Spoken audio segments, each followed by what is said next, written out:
Greetings, and thank you for being here. I'm genuinely grateful that you've chosen to watch my video today. If you find value in what I share, subscribing to the channel would mean a lot. It truly helps more than you might think. Let's get into today's story. My name is Michael, and this is the point in my life when I came to a painful but clear conclusion.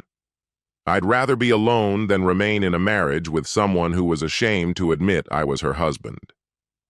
Catherine and I had spent over a decade together, but the bond we once shared had quietly eroded over time.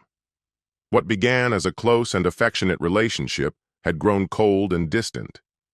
It started subtly. She began sleeping further away from me, keeping to the edge of the bed. Before long, we weren't even going to bed at the same time.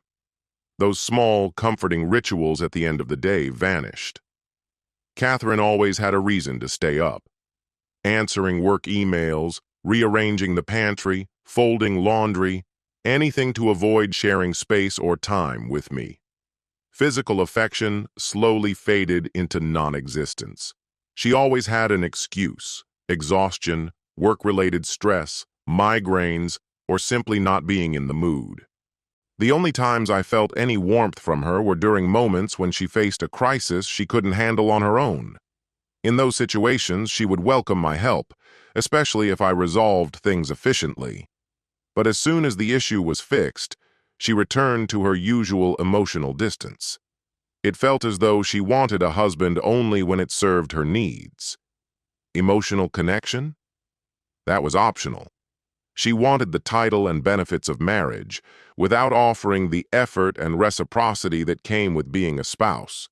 It became increasingly clear that our relationship had morphed into something more transactional than emotional, a kind of partnership that revolved around logistics, not love. At first, I rationalized her behavior. I told myself that her recent promotion to operations director had added pressure to her life, more responsibilities, longer hours, a larger team to manage. I chalked it up to career demands. Maybe this was just a phase. Don't all long-term relationships go through periods like this? I thought once she settled into her new position, we'd rediscover our rhythm.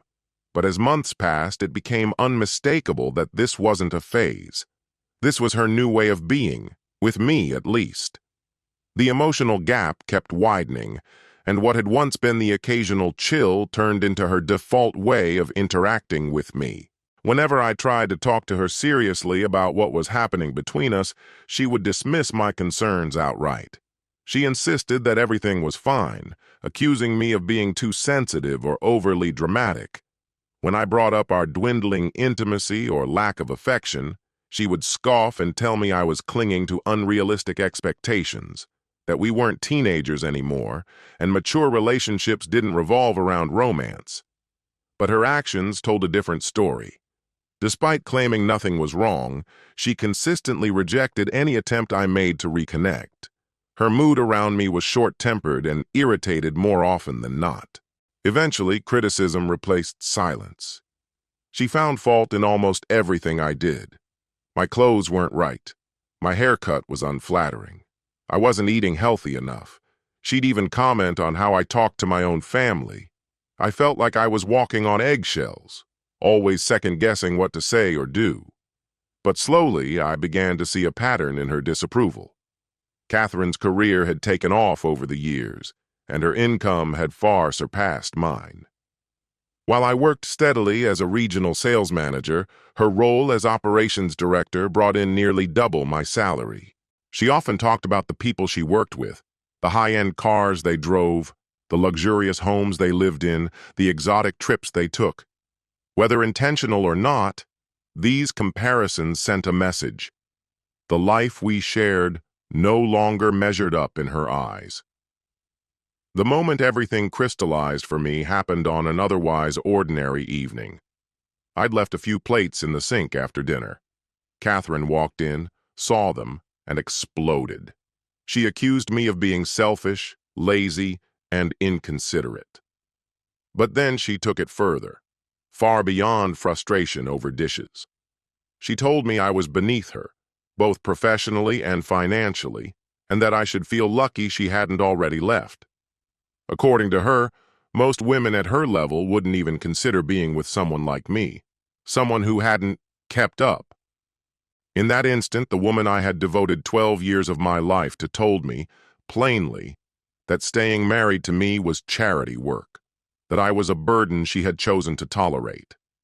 I said nothing. I didn't retaliate. I didn't shout back. I just stood still, letting her words wash over me. Then I left the room quietly while she stayed behind, convinced, I'm sure, that she'd spoken the truth. Later that night, while she slept peacefully next to me, I stared at the ceiling, wide awake. I replayed her words, wondering what I could do to win back her respect. Maybe if I aimed for a promotion, made more money, became more impressive, she would look at me differently. Maybe I could change.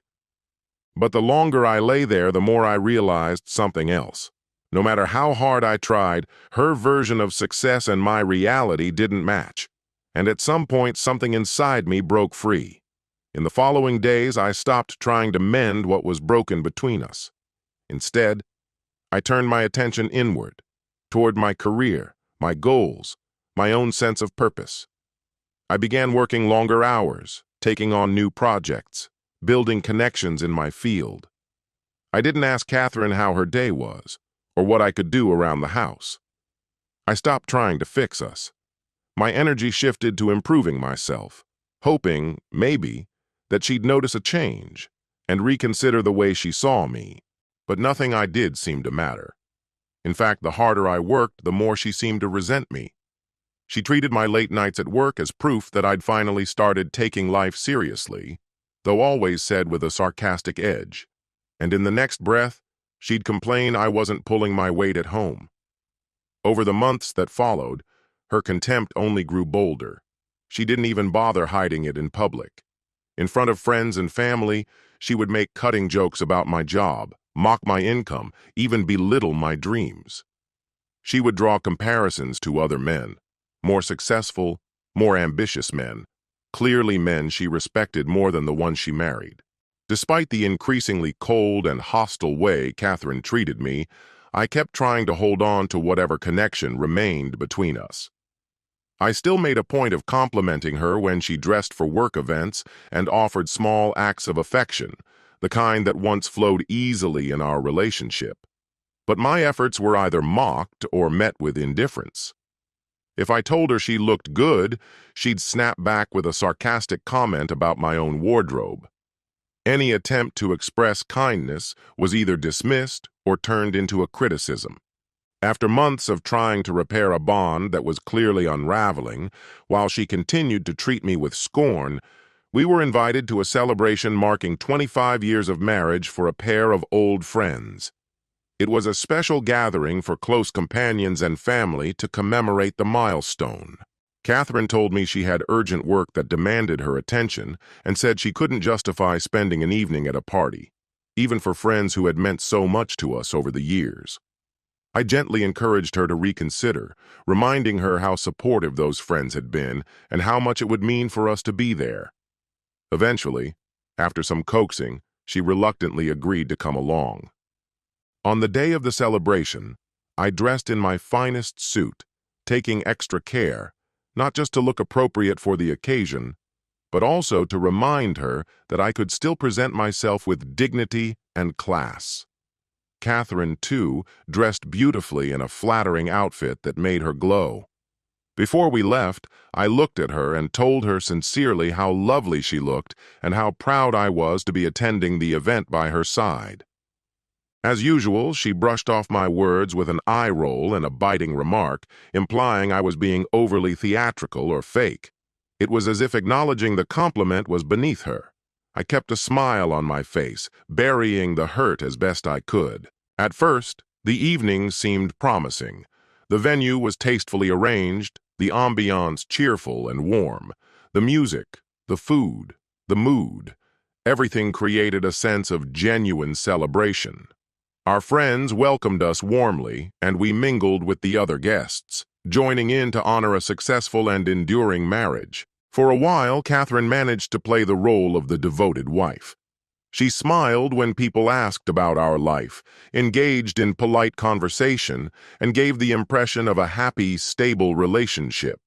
She was perfectly capable of putting on a convincing front when the setting called for it. But the version of her that emerged in public was a far cry from how she acted in private. At one point during a conversation with some mutual friends, I instinctively reached for her hand, a simple, unconscious gesture rooted in habit and care. She pulled away abruptly, recoiling as if I had crossed a boundary. And instead of quietly brushing it off, she said loud enough for others to hear, "Let's not pretend we're still a couple." Her words hit like a slap, drawing confused glances from those nearby. After 12 years together, this was where we had landed. Catherine was so averse to any display of connection that she'd rather publicly disavow our relationship than let anyone think there was still intimacy between us. That moment shattered any illusion I had left. Exhausted by her hostility, her sarcasm, and now her very public rejection, I stood up slowly and without anger. That was the moment something in me shifted permanently. After months of enduring her emotional distance, her criticism, and now her willingness to humiliate me, I understood I could no longer keep pretending. I turned to her and calmly said, "We're done." Without making a scene, I walked out and left the party. I drove home alone. I didn't worry about how she'd get back. I knew she had plenty of options. That wasn't my concern anymore. What mattered was that, for me, our marriage effectively ended the moment she announced to a room full of people that she didn't want to be seen as my partner. Several hours later, Catherine walked through the door, furious. She accused me of embarrassing her and abandoning her at the party. In her version of events, my departure proved why she hadn't wanted to attend in the first place. She claimed I had overreacted, distorted her words, and made a scene to gain sympathy. She called my behavior childish and unnecessary. I didn't respond. There was nothing to gain by arguing with someone who couldn't or wouldn't see the damage she'd caused. When she realized I wasn't rising to the bait, she eventually gave up and carried on as if nothing had happened, as if things would return to normal. But that night, I stayed up late, coming to terms with a decision that had been building for months. I began researching divorce attorneys in our area, checking qualifications, reading client feedback, and noting consultation hours. I was finished trying to salvage something that had already crumbled beyond repair. The next morning, I went for a run to clear my thoughts. Then I returned home, showered, dressed formally, and drove to a law office with excellent reviews that had an opening at 8 a.m. sharp. In that meeting, I laid everything out clearly. I wasn't interested in counseling or working things out. I wasn't hoping for closure or compromise. I just wanted to move forward with the process, cleanly, efficiently, and with minimal drama. The attorney walked me through the legal steps, the estimated timeline, and what to expect based on our financial situation and the fact that we had no children. While waiting for the documents to be finalized, I withdrew completely. At home, I operated like a shadow, silent, disengaged, and present only when absolutely necessary to coordinate shared responsibilities. I no longer greeted Catherine when I came in, didn't respond to her attempts at small talk, and stopped pretending there was anything left to fight for. At first, she seemed unsure of what was happening, but she didn't ask questions or make any effort to repair the growing void between us. That silence was strangely comforting. I was no longer burdened by the need to win back the approval of someone who had long since stopped caring. I had already let go emotionally. My focus was now on creating a future that didn't include her. When the divorce papers were finally ready, I handed them to her one evening after she got home from work. I said nothing, just gave her the envelope. She opened it, scanned the contents, and looked up at me, stunned that I had actually taken the step. She asked one question. "Is this really what you want?" I didn't answer. I didn't need to. My silence told her everything she needed to know. There was nothing left to explain. The end of the marriage unfolded with far less turbulence than I had feared. My lawyer urged me to pursue an equitable financial arrangement, especially given Catherine's considerably higher earnings and the wealth we had built together. Although I was reluctant to demand anything from her, I chose to follow his advice and seek a just division of our assets. When the proceedings concluded several months later, I emerged with a settlement that gave me the stability I needed to begin anew. This included a portion of the home's equity, half of our shared savings, and temporary spousal support to help bridge the gap into independence. Catherine's displeasure was obvious. She especially resented having to provide support, convinced, as always, that she had been the more successful and essential partner. But her resentment didn't touch me. I was done making space for her emotions. With the legalities behind me, I turned inward, focusing on repairing myself emotionally. I was certain that solitude, however daunting, was far preferable to remaining with someone who had never genuinely valued or respected me. I found a modest apartment I could handle on my own and began the slow, deliberate process of rebuilding my confidence and reconnecting with people. Healing wasn't swift. It took introspection, therapy, and patience. But without Catherine's constant dismissal and emotional coldness, I began to feel grounded again. I reached out to friends I had lost touch with during the worst parts of the marriage, and I revived hobbies and interests I had long neglected.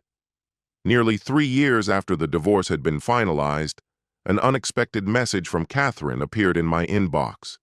It was casually friendly, but I had a sense there was something more beneath the surface. I didn't respond right away. Her first message struck me as disingenuous, and I doubted it was purely friendly. When a second one arrived a few days later, I decided to skip the niceties and ask directly what she was after. She replied, asking to meet in person, insisting it wasn't something she could express adequately through text. Against my instincts, and in spite of the caution I had learned the hard way, I agreed.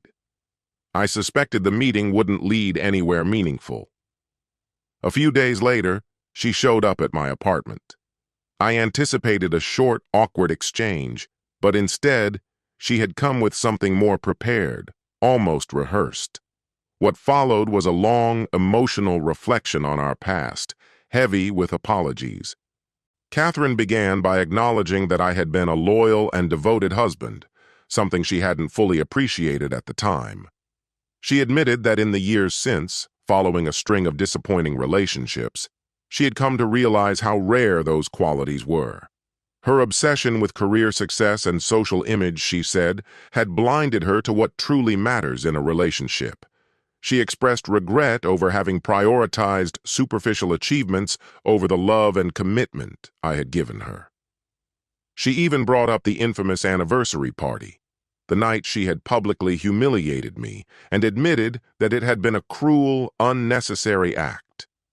She recognized that moment as the final fracture in a relationship already damaged by her emotional neglect and lack of respect. I listened silently, offering neither validation nor interruption. Part of me was simply curious to hear her version of our story. Another part believed she had the right to finally voice what had gone unsaid. I had no intention of reopening old wounds or reigniting anything between us, but I was willing to hear her out. When she finished, she clarified her reason for coming. She wasn't hoping to reconcile romantically. Instead, she proposed maintaining some kind of connection, perhaps as friends or occasional confidants. She missed our conversations, she said, and had only recently begun to grasp the value of the stability and emotional safety I once gave her. I thanked her for speaking so candidly, and I acknowledged how difficult it must have been for her to confront her own mistakes. I appreciated the effort it took for her to reflect and take accountability, but I also made it absolutely clear that I didn't want her in my life, not as a friend, not as a support, not even as a casual acquaintance. There was a time when she had meant everything to me, when my life had revolved around her and my love had been unshakable. But sitting across from her that day, I felt nothing.